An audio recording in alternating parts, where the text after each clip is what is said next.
Let's be completely honest with ourselves. We have drifted. It is impossible to deny that humanity has stepped out of the ancient, rhythmic flow of the natural world. We have traded the sacred quiet of the forest for the endless hum of algorithms, and the warmth of real connection for the cold glow of our screens. Looking at this frantic digital race, it is easy to believe we have somehow lost the source entirely.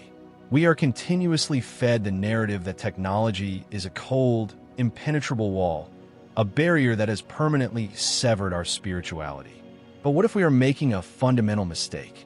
What if we are confusing the medium with the message? Yes, we left the field behind.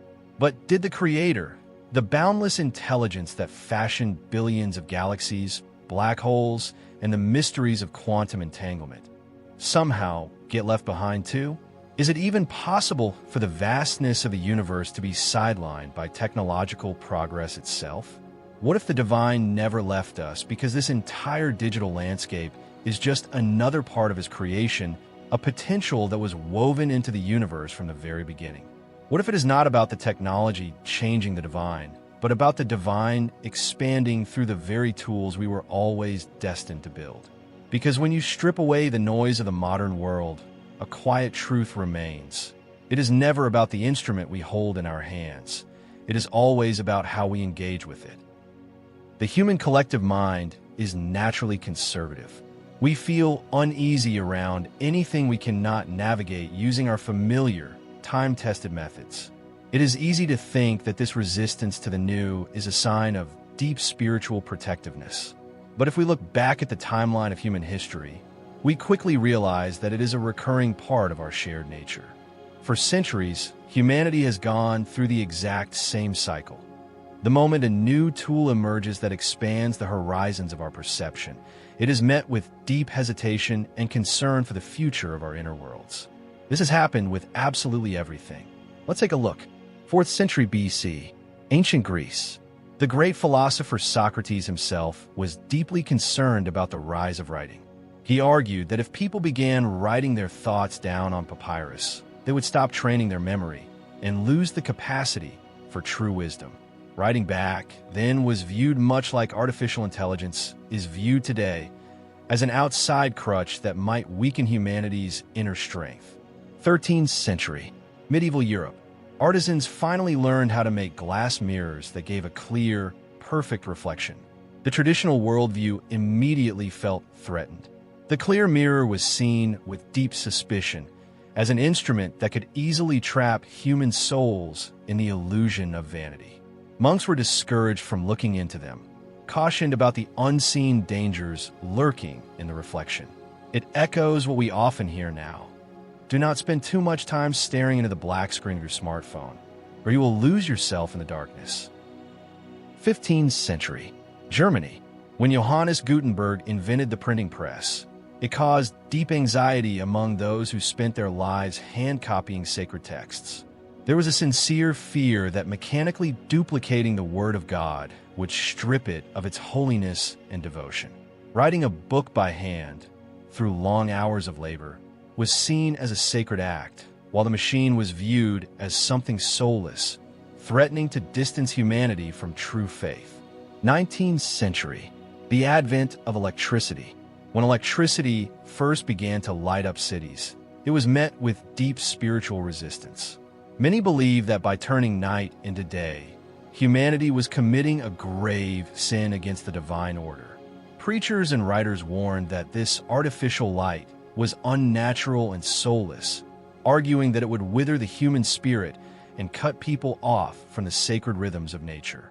There is a genuine fear that subverting the God-given darkness with wires and bulbs would leave humanity stranded in a permanent, sterile illusion, detached from the cosmos. 19th century, the birth of photography. When the first daguerreotypes and photographs appeared, they triggered a profound existential panic. Conservative thinkers and spiritual leaders declare the camera an open insult to the Creator. They argued that since God created human beings in His own image, no soulless machine should ever dare to capture and freeze that divine reflection. Photography was viewed as a dangerous, blasphemous illusion, a mirror with a memory that threatened to trap a piece of the human soul on a cold metal plate, replacing the living world with artificial shadows.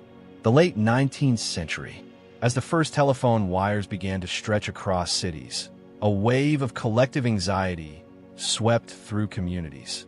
People genuinely feared that invisible currents passing through the receiver could harm the human brain or transmit a form of mental illness.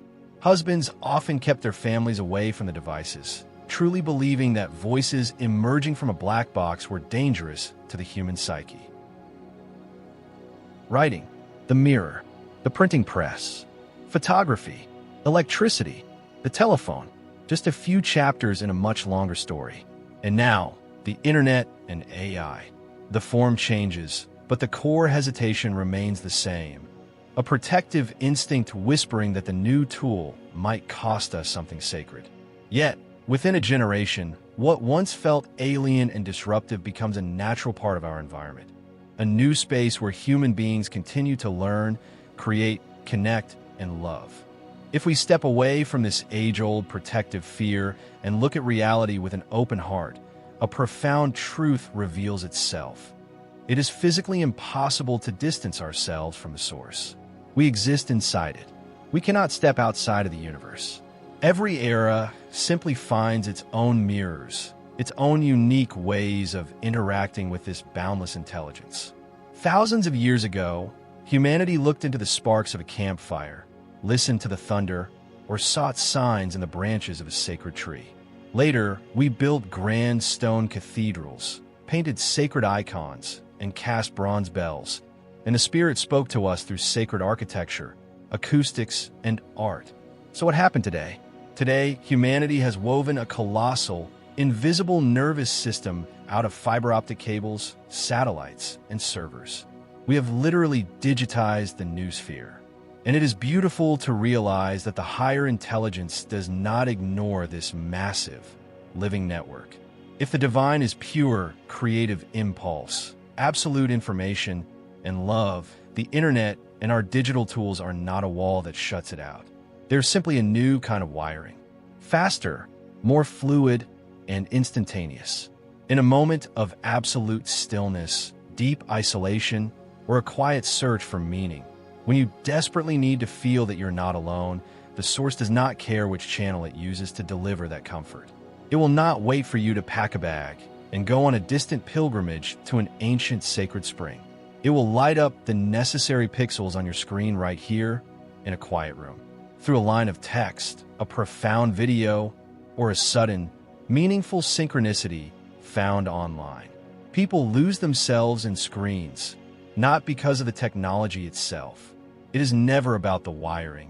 It is about what we are searching for through it, cheap dopamine or true, life-altering meaning.